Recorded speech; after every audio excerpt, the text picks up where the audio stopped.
Well, come on in, everyone. We're just about to continue with more A Story About My Uncle. Last time, we made our way to this village within Starhaven, and met some interesting people. Well, Maddie made some new friends. We're just, looking for our uncle. That's what's important to us. But in between episodes, I noticed something, funny in the village. It's a valve. Oops. Hold on. I wonder if I can make it disappear by, making too many of these. Yeah, that works. It's a valve, from Steam. It's a Steam valve. Yeah. It's funny-ish. But I also love how much detail there is in this place, because there's a ton of detail inside of the village. Well, the regular village. But here we have a village in Starhaven. We have a crystal forge with what we can only assume is a crystal smith. And we have these, which I don't know what practical purpose these things serve. To drop down crystals into the void. Maybe there are, other small settlements or encampments all the way down there. I mean, that is a lot of cable. Could be able to reach pretty far down. There's a lot of attention to detail here. That sun symbol. It's this place feels more alive than the village. And the village felt pretty alive. But here we have a really cool shrine with the, floating pedestal things. Nice fire. 2 benches with pretty great view. Whatever that is off in the distance. And there's also this. What seems like a bunch of wish tags, maybe? How old was Maddie when you met her? I don't know, but it felt like she was about my age. Did you like her? Yes, she was friendly and funny. No, did you like her? Was she cute? Well, she was cute, but I was too young to think about that. Did you have a romantic time all by yourselves? No, she wasn't even human. Well, that doesn't rule it out. I have a friend that says she wants to marry a vampire. Well, that's, good for her. Let's get back to the story. Kids today and their vampire lovers or weekends. My brother loves the band Vampire Weekend and keeps trying to get me to listen to it. Or more so, he thinks I'd love it than him loving it. But I don't do music. I mean, I'm not close-minded. The opportunity never presents itself. And as we go through here, we approach one of the more difficult collectibles in the game. Oops. Almost messed that up. Another small settlement. Working on a wheel. Weird gemstone thing. But that's not what we're interested in. Behind this bench, you'll see this strange archipelago of rocks. And this is our destination. Oh. No. Oh, come on. I totally rocketed in time. Yeah. There's a really fine, excuse you. I don't want to say art, but a really fine, wow, excuse you, game. There's a lot of precision between, a lot of unseeable precision between trying to time the clicks with when you can see the icon and trying not to double click. Because if you double click, you waste one of your grapples and you're screwed, because most jumps require all 3 grapples. So, oh, hey, I'm flying. Throughout Starhaven, there's some interesting geometry that can send you flying quite far and quite fast. So, definitely something to watch out for. But, excuse you, thank you. So I think I'm gonna make that. Try and shoot just about straight up so I can land perfectly. And oops. That was not a leap. That was a power jump. There we go.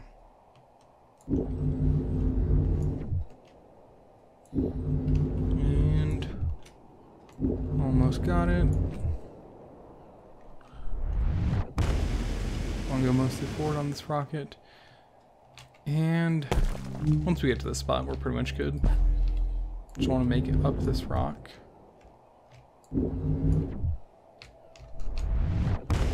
Try and get as skyward as we can. Fall back down on this platform and collect this reading. And oops, I missed one.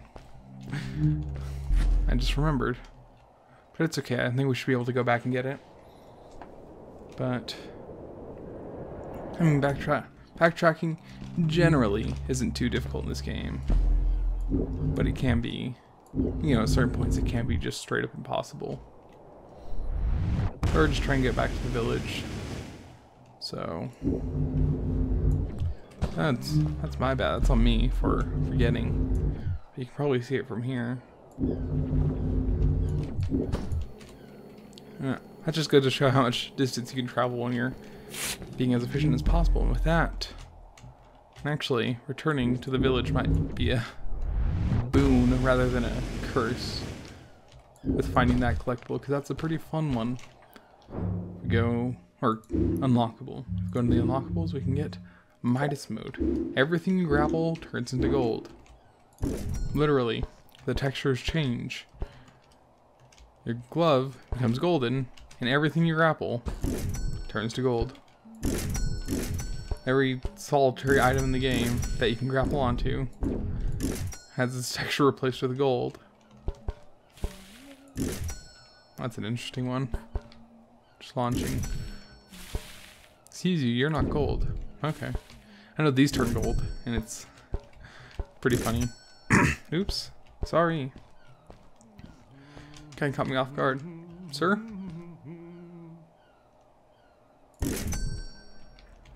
Your pillow is now uncomfortable. Yeah, so all the texture data, including that of, you know, the big rock and these sets of paths, can be changed to gold. And also, when you walk on gold, oh, well, of course now it's not working. Yeah, you can hear the clanking as if you're walking on metal. And every texture of the game can be replaced with it, or every texture with geometry can be replaced with it. See, since this thing doesn't really have its own grapple geometry, can be changed. That can. It's pretty interesting, just from like a development standpoint as well, because you can just see the textures replaced straight up. And also you can turn an entire island gold for absolutely no good reason. But hey, I don't think they'll be complaining because they'll be quite rich. Your forge is now a golden forge. Did I change the crystal? Yeah, I changed the crystal. And that's my cat. 1 second. Well, that took longer than I thought it would. Cat desired attention. Poor thing. Didn't actually care about the food that I set out for her or anything. I'm just trying to imagine what would happen if this, or what it'd be like if this happened in real life. Because one, there'd be lots of gold, but two, there'd be so much gold that, you know, would be worth anything. But I think I'm about done with this. I mean, it's a fun novelty, but it's, honestly, I think it's more annoying than it's worth, I guess. I was hoping, there we go. I was gonna say, I was hoping to turn the whole big rock yellow. And, okay. Actually, yeah, I'm gonna get on top of the big rock first, actually. Then I'll turn it off. Oh, hey, seagulls.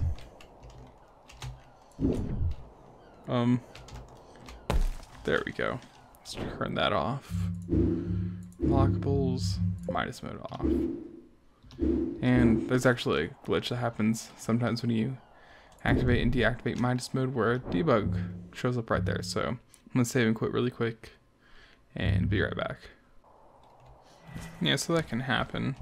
It's a bit obnoxious, but you know, so is Midas mode. Just a bit of a novelty, not really for those who don't mind, well, novelties. So, I mean, if you don't find a Midas mode obnoxious, you probably won't care so much about the little line of debug text.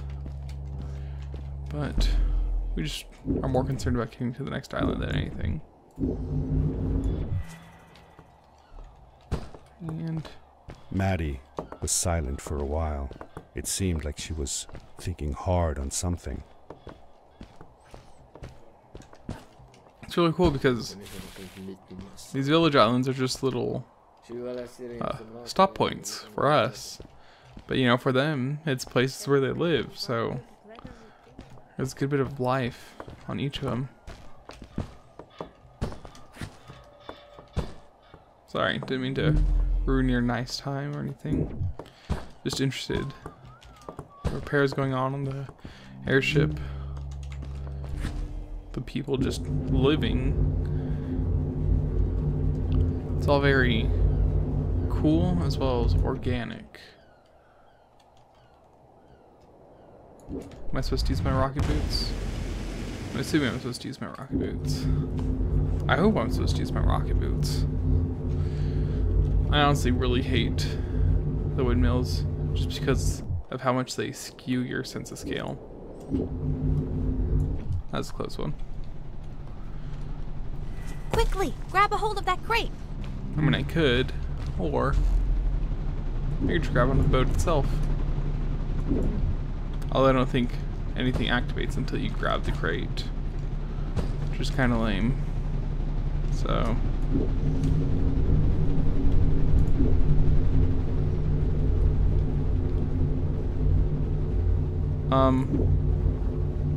I was gonna say, it didn't seem like I was moving at all.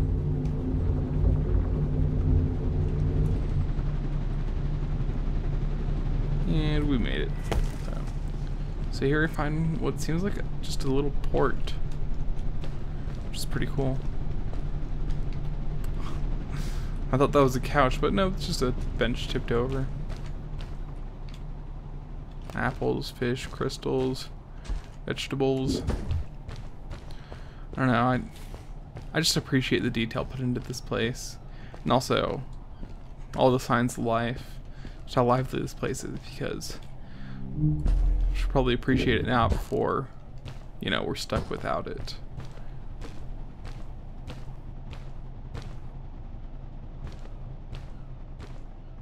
Good day. Here's a boat to Ice Cave. Though I'd take the other one if I were you. That one goes back to the outpost. Wait a minute. I was thinking. I don't know if I should go with you. I mean, I want to, but I also want to, well, stay here. Maybe it's strange, but I just feel like these people liked me and accepted me for who I am. Kinda like you. I want to be with you too, and help you find Fred. I don't know what I want the most. I told Madeline that I would accept whatever choice she made.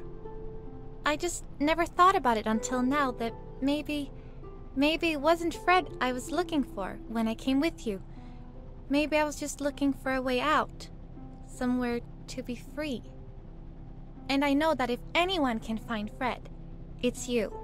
If you meet him, when you meet him, tell him to come see me, okay? I promised. Thank you. I'm glad I met you. And it won't be the same without you around. Goodbye, friend. I said goodbye to Maddie, and I had a feeling that this was the last time I'd see her.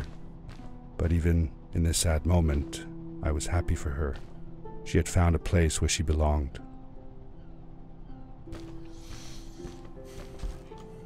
And before we head into the terrible, dreadful, and awe-inspiring ice caverns, just wanted to appreciate Starhaven a bit. Let's see, let's get somewhere up higher. Because this place is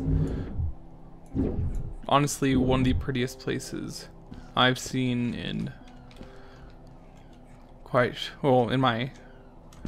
a few years of gaming.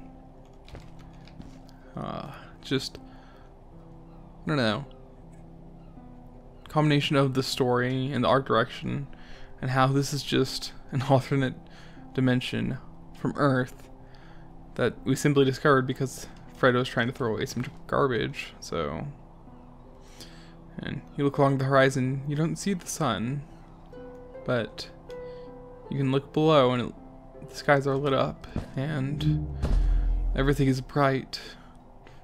It's lit up by not only probably the sun just beyond the horizon, but also the lights the people made and the multitude of stars. It's gorgeous. And just like to appreciate the sky a bit more before we head back into some caves. These even more fearsome than our lasts. There was a dampness in the air that reminded me of the hot summer nights back home. But as the sun was setting, I could feel the chill creeping up on me, and the path we were traveling on seemed to lead us into a second ice age. Winter was coming.